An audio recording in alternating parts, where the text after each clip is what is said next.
자, 이 문제는 우리가 y는 ax 제곱이라는 일반적 기본적인 2차 함수 그래프에서 자, y는 a의 x의 제곱에 플러스 q 이런 식으로 들어가면 어떻게 해석할 수 있죠?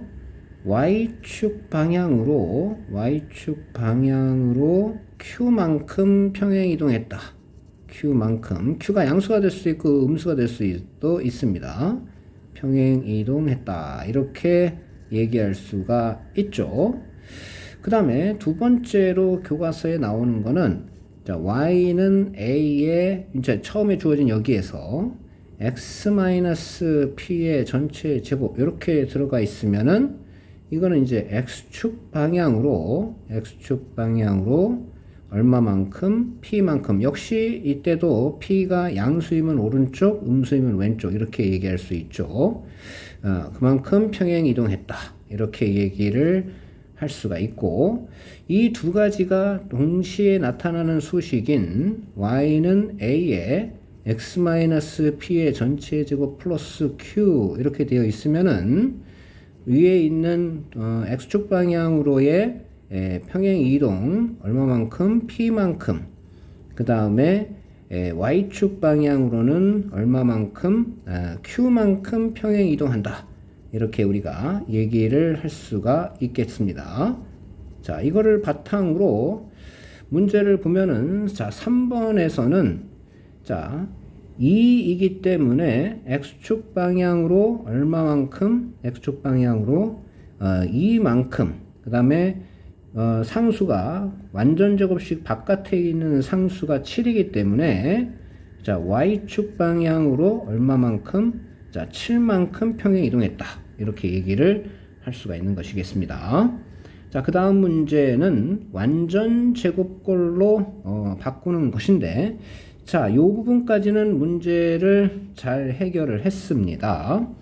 그런데 지금 여기에 일단 x가 표현이 있으면 안 되고요. x가 표현이 있으면 안 되고, 그래서 2배의 x제곱에 플러스 4x 플러스 4만 가지고 완전 제곱식을 만들고, 원래 마이너스 4 이 부분이 요게 괄호 바깥으로 나올 때는 앞에 있는 개수와 곱해져서 나와야 됩니다. 그러면 결국 뭐가 될까요? 여기는 마이너스 8 마이너스 4 이렇게 돼야 되겠죠. 그래서 완전 제곱식은 2배의 x 플러스 2의 전체 제곱 마이너스 12가 되어야 됩니다. 즉 여기가 8, 여기가 이제 12 이렇게 되어야 된다는 얘기죠. 축의 방정식은 이제 이거는 맞았죠. 근데 꼭지점의 좌표는 자, 꼭지점의 좌표는 2차 함수에서는 무엇과 똑같죠? 평행 이동 정보와 똑같습니다. 이거는 x축으로 마이너스 2만큼 평행 이동한 거고, 이 상수가 마이너스 12이기 때문에 y축으로 마이너스 12, 그걸 고스란히 x좌표, y좌표에 다 정보를 담고 있죠. 그래서 이렇게 써야 되는 것이 정답이 되겠습니다. 자, 그 다음에 5번을 보면요.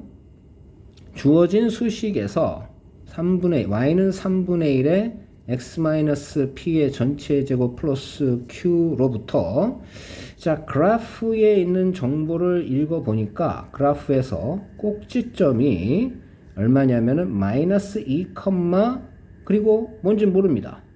마이너스 2, 뭐 당연히 q겠죠.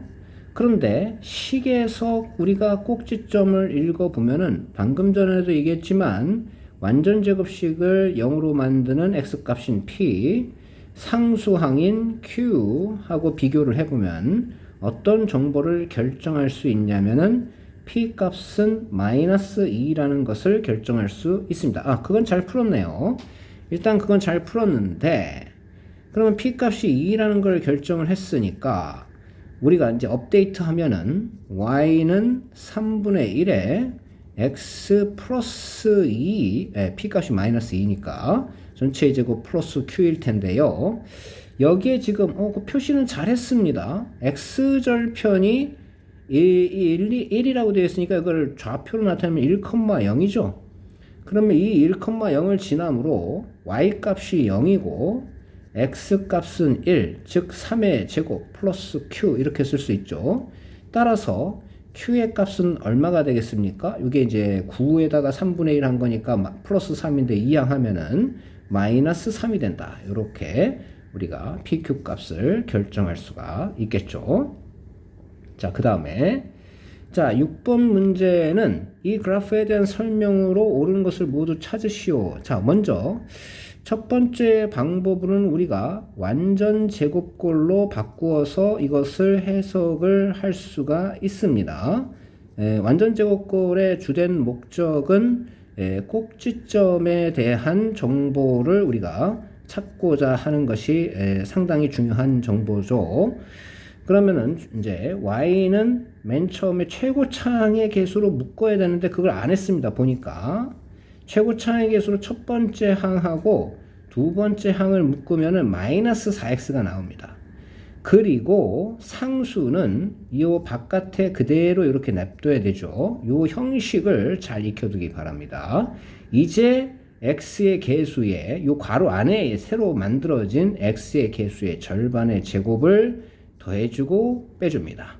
그리고 나서 마이너스 3에 x-2의 제곱이라는 완전 제곱식을 요 세 개의 항으로 만들고 여기에 있는 상수는 앞에 있는 개수와 곱해서 바깥으로 빠져나오면 플러스 12, 마이너스 3 정리하면은 마이너스 3에 x-2의 전체 제곱에 플러스 9라는 것을 알 수가 있겠죠.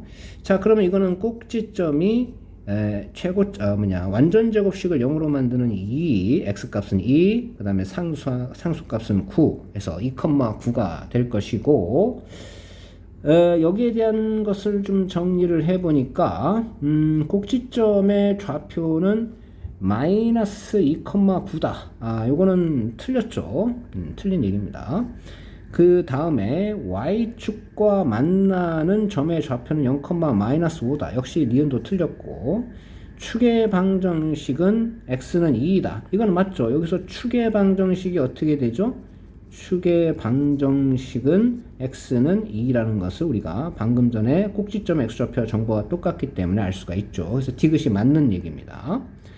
그 다음에 정리를 다시 한번 하자면은 그래프가 꼭지점의 좌표가 2,9이고 그 다음에 y절편이 마이너스 3이죠. 여기가 마이너스 3 그리고 위로 볼록이니까 이렇게 그림이 그려질 겁니다. 그러니까 당연히 이사분면은 지나지 않는다. 이것도 맞는 얘기죠. 자, 이렇게 해서 꼭지점에 대한 정보를 찾을 수도 있고 대칭축을 이용을 해가지고 꼭지점에 대한 정보를 찾을 수도 있습니다.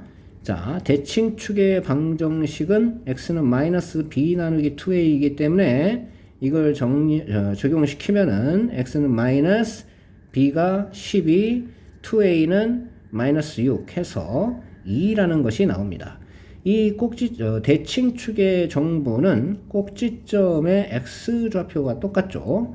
그럼 y좌표를 구하기 위해서 이 2라는 값을 처음에 주어진 수식에다가 대입을 해보면 y는 마이너스 3 곱하기 4 플러스 12 곱하기 2니까 24 마이너스 3 정리하면은 이제 9라는 값이 나온다라는 걸 알 수가 있습니다.